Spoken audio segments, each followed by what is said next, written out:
नोएडा के अंदर कंपनियों में काम करने वाले कर्मचारी अपने वेतन को लेकर प्रदर्शन कर रहे थे।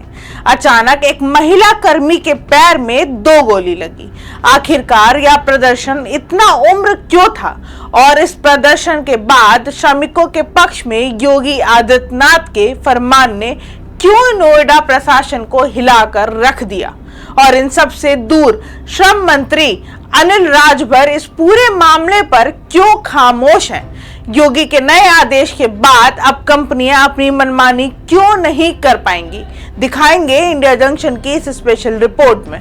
भारतीय जनता पार्टी महिला आरक्षण बिल को लेकर लगातार सक्रिय नजर आ रही है। महिलाओं के बीच में जा जाकर इस बिल की खूबियों की चर्चा हो रही है, लेकिन इसी बीच नोएडा में एक महिला कर्मी पुलिस की गोली से क्यों घायल हो गई? आखिरकार नोएडा की सड़कों पर श्रमिक क्यों अचानक उग्र प्रदर्शन पर उतारू हुए?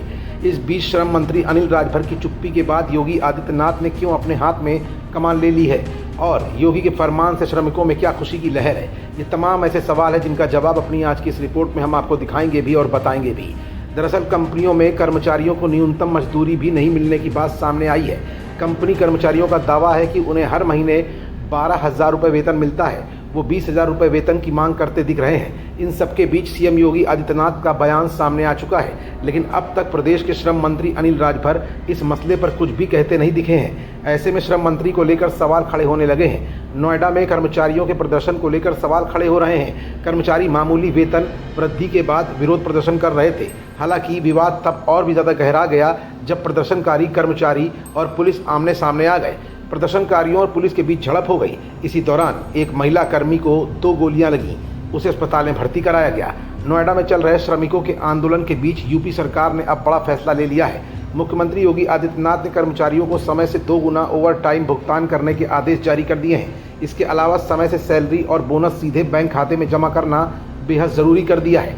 उच्च स्तरीय समीक्षा बैठक में मुख्यमंत्री ने निर्देश दिए कि सभी औद्योगिक विकास प्राधिकरण अगले 24 घंटे के भीतर औद्योगिक संगठनों, उद्योग प्रतिनिधियों और इकाई प्रबंधन से सीधा संवाद स्थापित करें और समस्याओं का समाधान संवाद के माध्यम से प्राथमिकता के तौर पर सुनिश्चित किया जाए। एक आधिकारिक बयान में कहा गया है कि मुख्यमंत्री योगी आदित्यनाथ के निर्देशों के तहत गौतम बुद्ध नगर प्रशासन ने औद्योगिक इकाइयों के लिए कड़े नियम लागू किए हैं, जिससे ये जिला राज्य में श्रम सुधारों का एक मॉडल बन रहा है।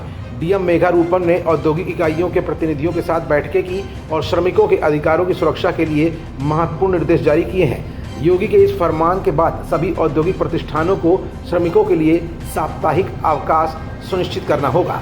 अगर कर्मचारियों से रविवार को भी काम लिया जाता है तो उन्हें 2 गुनी मजदूरी देनी होगी। हर महीने की 10 तारीख को एक मुश्त वेतन देना होगा।